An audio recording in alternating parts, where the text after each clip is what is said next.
Olá, tudo bem? Bem-vindos a mais um vídeo aqui no canal. Vamos lá então falar sobre literatura. Como eu já fiz semana passada, nós vamos reduzir nossos conteúdos. Vai ter uma redução, vai ter um enxugamento e vamos falar só uma vez por semana sobre o meu assunto predileto, livro. Curta, compartilhe, inscreva-se no canal, financie, chave Pix na descrição ou na tela aqui ao lado. Tá? Só aponta a câmera do seu celular para cá, desembolsa uma graninha pra gente, porque só assim a gente pode fazer o canal crescer mais, fazer o canal só se tornar cada vez mais grande não existe, né, Kennedy? Maior, e chegar até mais pessoas. Vamos falar então sobre literatura. Bom, no começo do canal a gente falou, quem é mais velho aqui no canal se lembra que a gente falou sobre literatura de biografias. Na época eu falei sobre 4 biografias. Falei sobre o Che Guevara, Charles Chaplin, Chateau e Cartola. Coincidentemente, todos com a letra C. Hoje nós vamos começar de novo. Vou falar de biografias. Depois de tanto tempo, depois de 3 anos, vamos falar de biografias. Tá? A primeira biografia que nós vamos falar em julho é João Paulo I, o Papa do Sorriso. Tá? E só uma coisa, a gente vai falar de biografias das pessoas mais diferentes possíveis. Papa do Sorriso, João Paulo.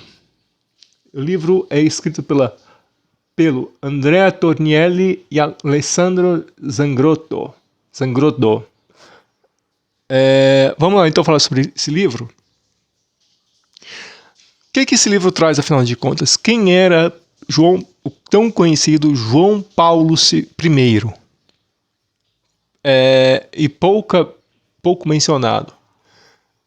João Paulo I é uma das pessoas assim que eu interesso. Tá, mas qual tipo de pessoas você se interessa, Kennedy? Pessoas que estão fora dos holofotes, pessoas que não têm destaque social. Mas é um papa. Ok, mas é a vida dele que é interessante. João Paulo I nasceu como Albino Luciani, ou Luciane em italiano. Albino Luciani, vou falar Luciani porque é em português. Tá? Albino Luciani, ele nasceu em Forno de Canali, na Itália, tá? No começo do século XX. O que acontece? Ele é um menino muito franzino e quase morreu nos primeiros dias de vida dele. Tá? Albino Luciani, então ele começou a estudar. Ele era filho de um socialista, movimento operário socialista, e de uma mulher católica, sendo eles do segundo casamento do pai dele, filho do segundo casamento. Albino Luciani, então, ele começa a desenvolver seu interesse pela Igreja Católica. Tá? Ele sempre foi uma pessoa muito, muito pobre. Tá? Em primeiro lugar, ele foi rejeitado pelos jesuítas, mas logo depois ele foi aceito por outra congregação religiosa. Tá? Bom, uma das marcas do Albino Luciani sempre foi a simplicidade e a vontade de ajudar os outros. Então ele entrou para o seminário. Era um menino muito, muito tímido, muito calmo, muito tranquilo e muito adorado, né? Ele, como eu falei, como ele nasceu em Forno de Canali, que hoje é Canale da Gordo, que é um povoadozinho muito simples, muito humilde, do interior da Itália. Então ele se tornou muito conhecido, muito amado pelo povo. Então ele começou a ser uma pessoa muito querida entre os dele, certo? Então, o Papa João Paulo ainda não é Papa, tá? Mas Albino Luciani, então ele era uma pessoa bem carismática, extrovertida, legal, de se conviver, certo? O que chamou muita atenção,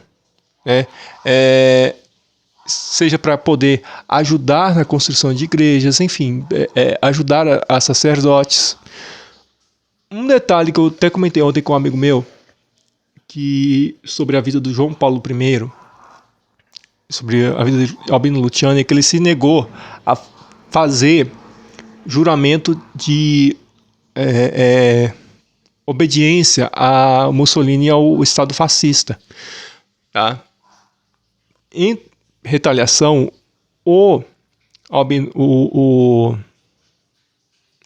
ai, meu pai do céu, o fascismo obrigou ele a fazer uma das coisas mais constrangedoras para um ser humano, que era dar a unção dos enfermos àqueles que queriam ser assassinados, que é uma coisa muito triste. Tá? Após o fim das ditaduras de Mussolini, o Papa ai, meu pai, Albino Luciani, ainda não é João Paulo, Albino Luciani, ele passa a ter um destaque muito, muito grande entre os dele, né, no povoado que ele vivia. Tá? Pouco tempo depois, ele se tornou bispo, mas com detalhe, como ele era muito, muito pobre, ele não tinha condição de comprar nem o solidel, nem um crucifixo, nada, absolutamente nada das vestimentas de bispos. Sim, a pessoa tinha que pagar para poder comprar toda aquela indumentária, aquela roupa, aquele chapeuzinho bonitinho, né? Aquela coisa toda. Então, todo o povoado se uniu para poder comprar para ele a vestimenta de bispo. Tá? Logo com aquela forma dele, ele participou do Concílio Vaticano II, que foi uma das coisas mais importantes da Igreja Católica. A Igreja Católica, vamos lembrar, que passava por um processo, o mundo passava por um processo da Guerra Fria, e a Igreja Católica não foi imune disso. O Papa, na época, acho que era o Paulo VI, ou João XXIII, não tenho certeza se foi o João XXIII ou Paulo VI, mas enfim, o João XXIII... Então foi convocado o Concílio Vaticano II, que ele participou. Então ele começou a ser logo uma pessoa muito ativa, né? Esse concílio foi muito longo, e ele ajudou muitos padres, muitas dioceses, por exemplo, enviando padres para determinados lugares, né, que precisavam de evangelização. Entre esses lugares estava em alguns países da África, no Espírito Santo, no Brasil, que tinha uma escassez gigantesca de padres, das mais variadas coisas. Tá? Logo, ele ascendeu como sacerdote e se tornou patriarca de Veneza.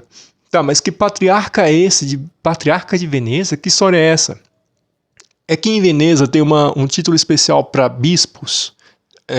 Na Arquidiocese de Veneza tem uma situação especial lá que não é propriamente um bispo. Então, é tão especial e elevado a diocese de Veneza que lá o bispo ele recebe uma menção especial como patriarca.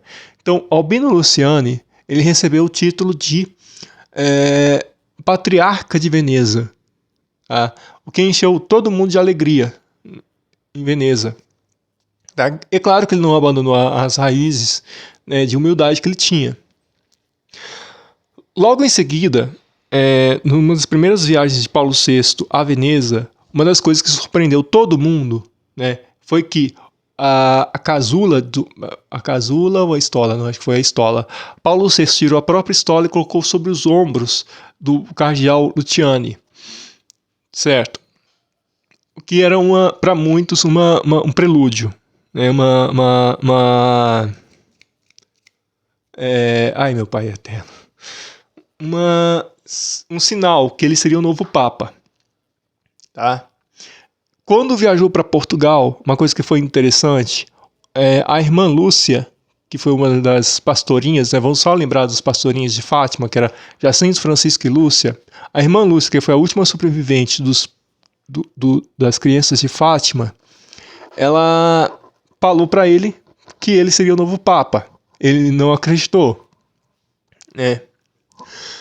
Enfim, após isso, o que ocorre?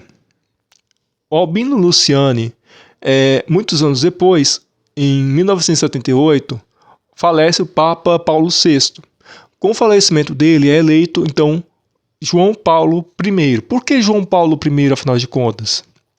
E por que ele mudou o nome? É regra comum na Igreja Católica que todo cardeal, todo bispo que vai ser eleito, que é eleito papa após o conclave, tem que mudar o nome. Então acontece uma mudança de nome dos